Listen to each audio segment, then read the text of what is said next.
Hello, YouTube land. It's me again, coming back for another episode.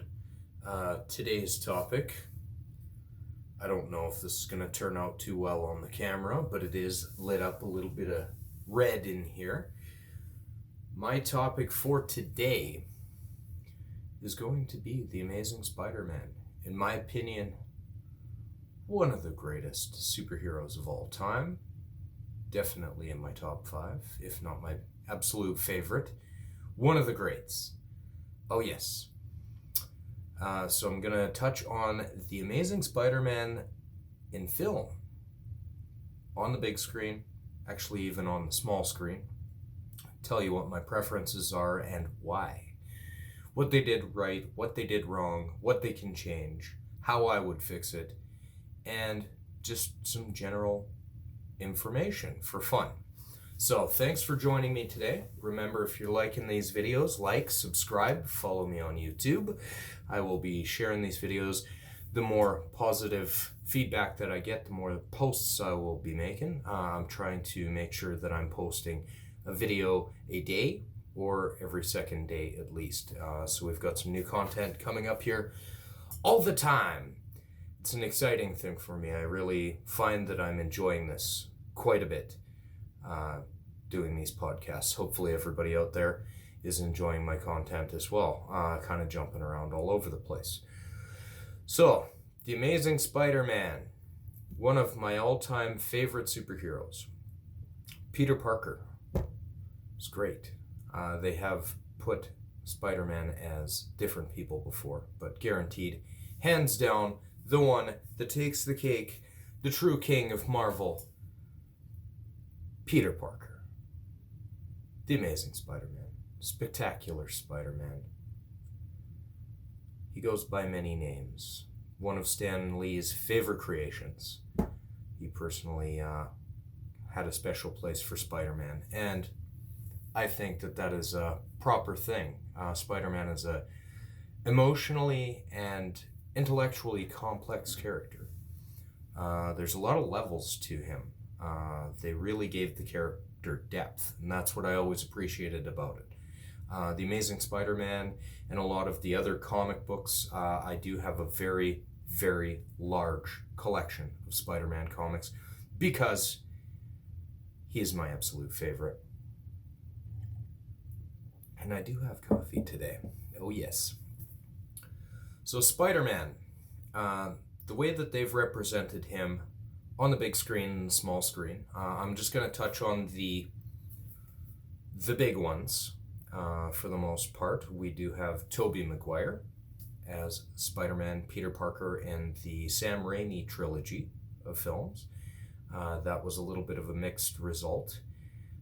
Myself personally, Spider-Man 2 was guaranteed to be my favorite out of those 3 films. I did not like Spider-Man 3. Mainly because you can hardly make it out, but this is a Venom hat that I'm wearing. They screwed up Venom very badly.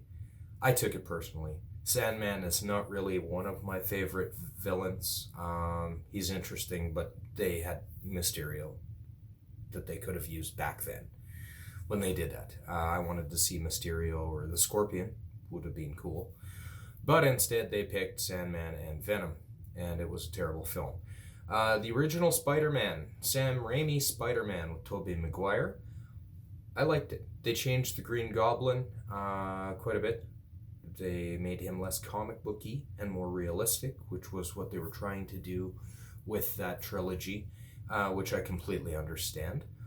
Norman Osborn, bang on. Really, really good job. They did a really good job of Harry Osborn as well. The actors that they picked for those 2 characters, fantastic. I had no complaints. It was a little bit hokey, the way that they did those films with the Green Goblin there. He was a little crazy off his rocker, but it was a little nuttier than it should have been. But that's okay. I can deal with it. Spider-Man 2 was fucking amazing. Dr. Octopus, they did a really good job of him. The whole film was fantastic. Spider-Man 3 was lacking, and I knew that I could feel it, that it was done at that point. About 20 minutes into the movie, I knew that this was the last time Sam Raimi was going to be able to touch Spider-Man as a property for the film. So yeah, mixed results on the original Sam Raimi trilogy. Green Goblin, good villain. Doc Ock, amazing villain. Hands down, Spider-Man 2 was the best one of those three films. It was great. I loved it. Spider-Man 3, not as much. I was excited to see Venom, then I was disappointed. A monumental disappointment to see what they did. Sandman, they did what they could with him. Again, I'm not really big on Sandman as a character, and I've been collecting these comic books since I was about yay high. So for Sandman, I was not excited to see him. Now, the second series of films that they put out was... I forgot to put my phone in airplane mode when I was doing this. Okay. Notifications. I usually put it in airplane mode. Second series. Andrew Garfield as Spider-Man, Peter Parker. This is the unpopular opinion. You're probably going to shut it off at this point, and I might lose credibility with some of you, but I'm going to say what I'm going to say. Okay? They were good films. They had a lot of heart. Andrew Garfield, in my opinion, is my favorite Peter Parker Spider-Man when it comes to films. I'll tell you why. I grew up reading and collecting. I was collecting back issues of The Amazing Spider-Man and various series from the 70s and 80s. And I was buying them new on the newsstand in the 90s. One of my favorite story arcs, which really rubbed a lot of people the wrong way, was the Clone Saga of the 90s. I was buying those brand new off of the news rack. Still one of my favorite things. Ben Reilly, Spider-Man. I've got a special place in my heart for that guy. I really liked the way they handled it. A lot of comic book people think that the Clone Saga was drawn out and it was a bunch of crap, which is fine. You can have your opinion, but it has a special place in my collection and in my heart. I followed those comic books when I saw what Andrew Garfield was doing with the character as Peter Parker. He was pretty bang on, and I really, really appreciated what he did with the character. Now, the villains and the story, okay, the Lizard, Curt Connors, the Lizard, one of the most interesting Spider-Man villains, I think. They did introduce him in the Sam Raimi movies. Curt Connors was in there. Peter carried on a conversation with him about Dr. Octopus in the second movie.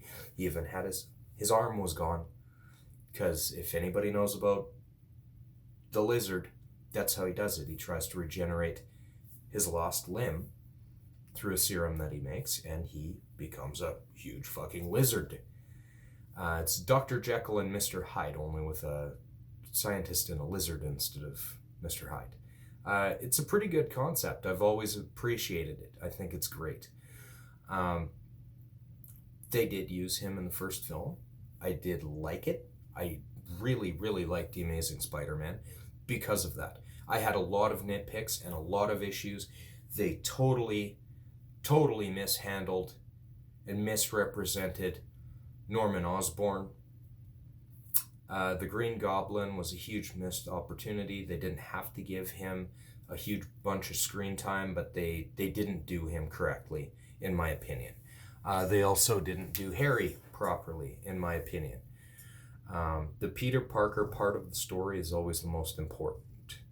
Spider-Man, yes, Spider-Man is an interesting character, but you have to get Peter correctly. So there were some issues with those Amazing Spider-Man movies. I'm going to admit it.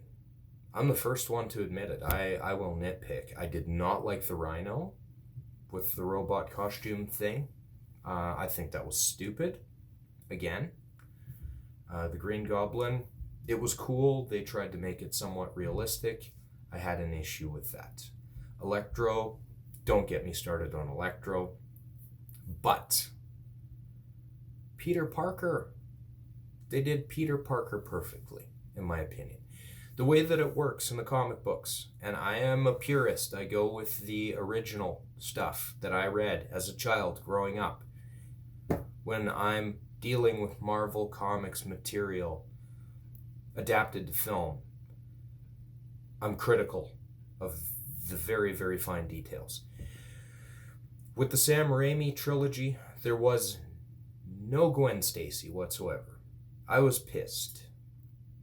But it is what it is. They just did the Mary Jane thing and they were done. The Amazing Spider-Man did it correctly because of the fact that there is a certain emotional weight that Peter Parker carries. I'm going to touch on this later when I talk about Tom Holland. I'm not going to roll my eyes when I say Tom Holland. I'll try not to.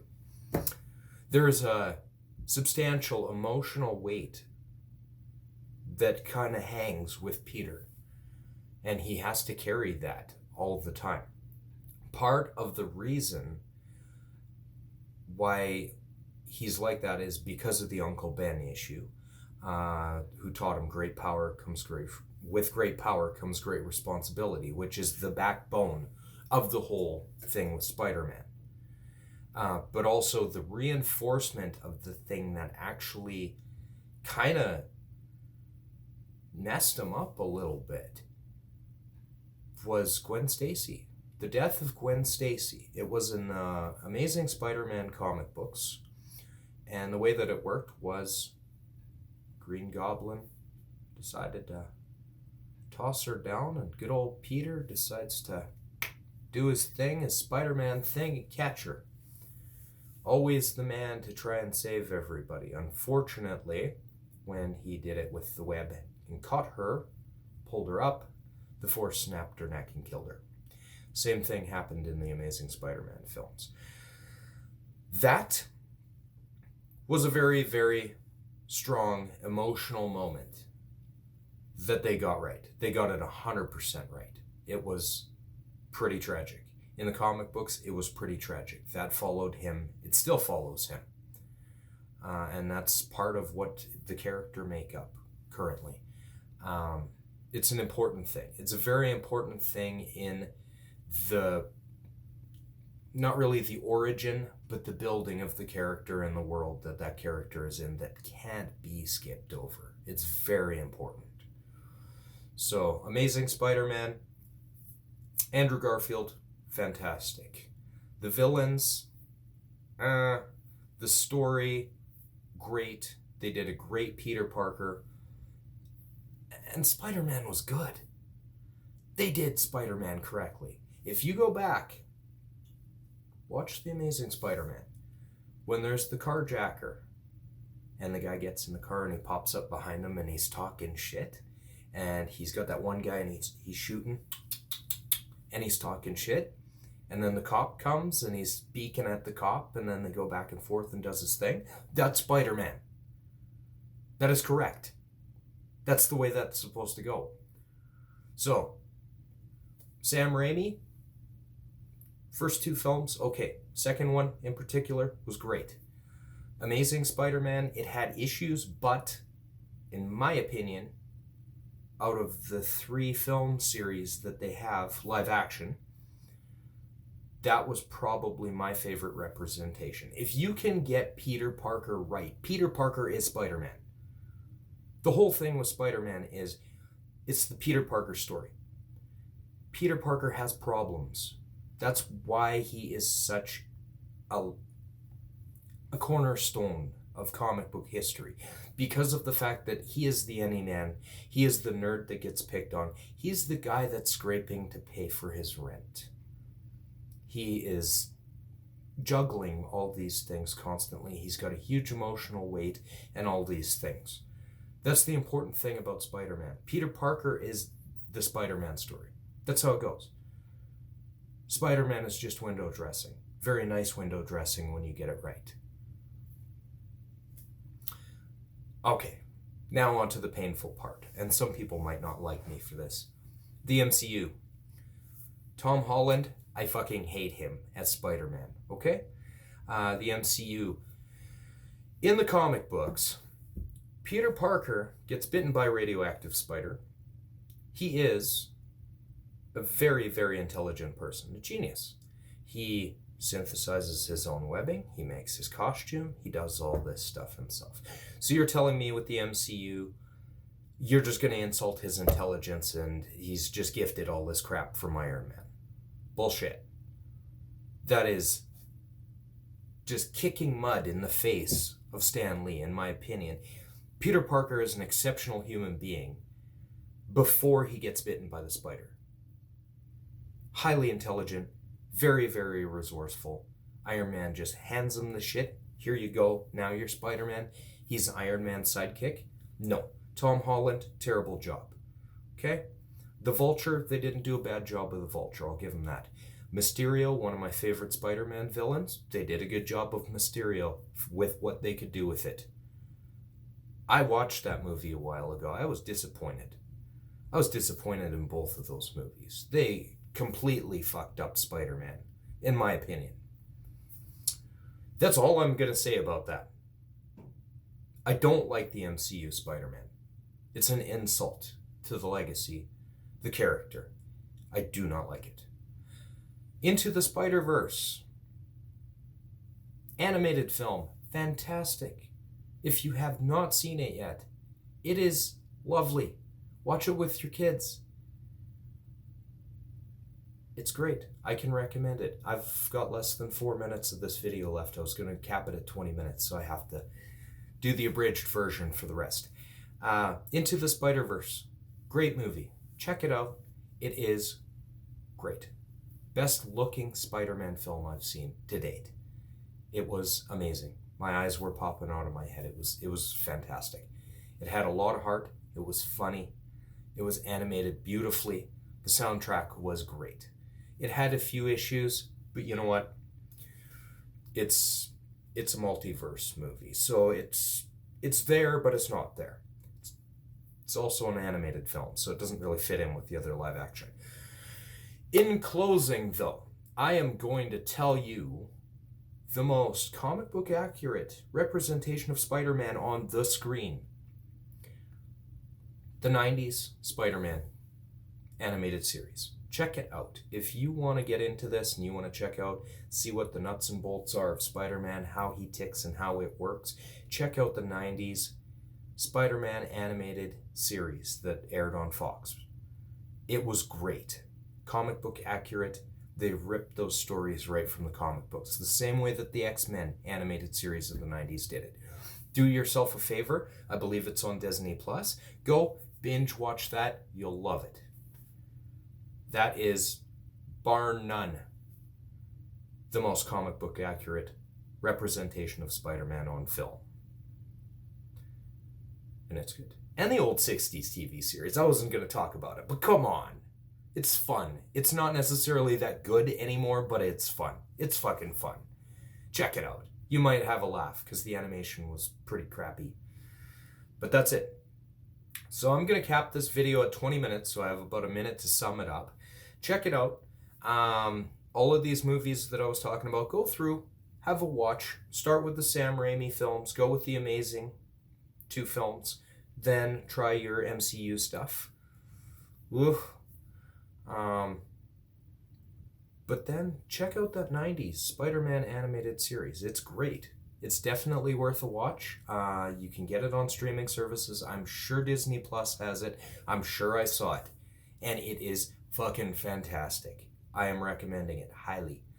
But this is my short 20-minute video on Spider-Man. I knew I was going to do this. Start going, getting traction, and then I'm almost out of time. I knew this was going to happen with this one, so expect some more Spider-Verse-y videos coming, because he's one of my favorite superheroes of all time. Thanks for watching. I'm going to upload another video tomorrow. Like, subscribe to my channel if you like it. Share it on social media. Thank you very much for your support, and I will see you next time.